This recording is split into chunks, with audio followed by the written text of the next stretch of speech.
Good evening, class. My name is Tyler Langford. I'm a student from Prescott, Arizona. I'm excited to talk a little bit about integration. Our text by Simmons, Lilly, and Kuntley state that counseling is a professional relationship, but they emphasize on the relationship.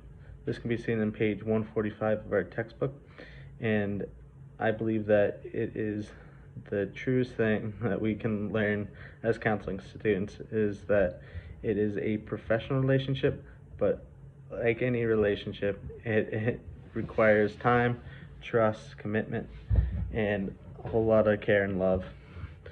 Um, a Christian counselor is defined as a type of discipleship in our text.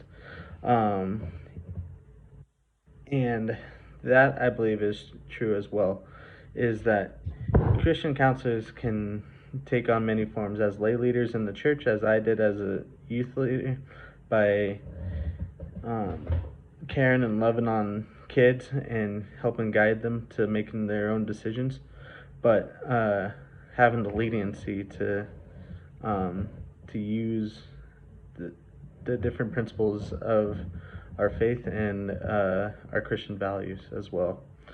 Um, our text also defines pastoral counseling as a form of counseling in which pastors counsel other members of the faith. That is seen on page 153.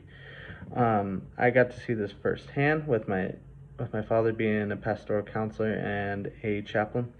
Is that all of his clients were members of the church, referred to from the church, um, and he would take on different subjects, but he would always come with a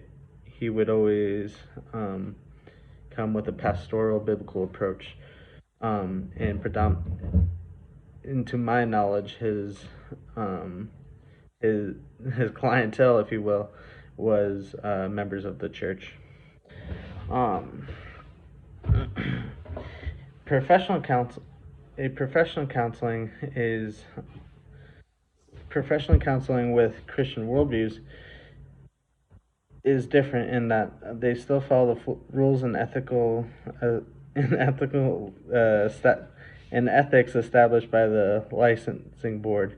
That is seen on one page 55.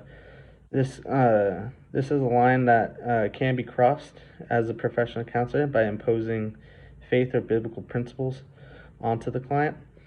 Not for the in It is tempting to sway our values onto the client and rather than the betterment of the client. The Alley's model of integration notes that all truths come from God, but psychology and theology can coexist.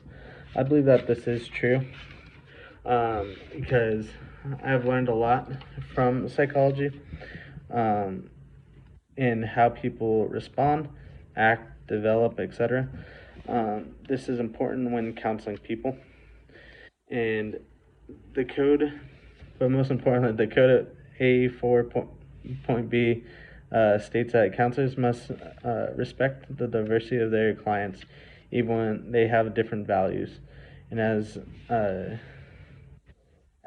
for people of the faith, it can be sometimes difficult to place their values to the side, especially when confronted with difficult subjects. Um, but it's important that we continue to place our values to the side for the betterment of the clients. I will continue to approach counseling similarly, and as the Holy Spirit guides, I'll also act ethically in my practice. Have a great rest of your night.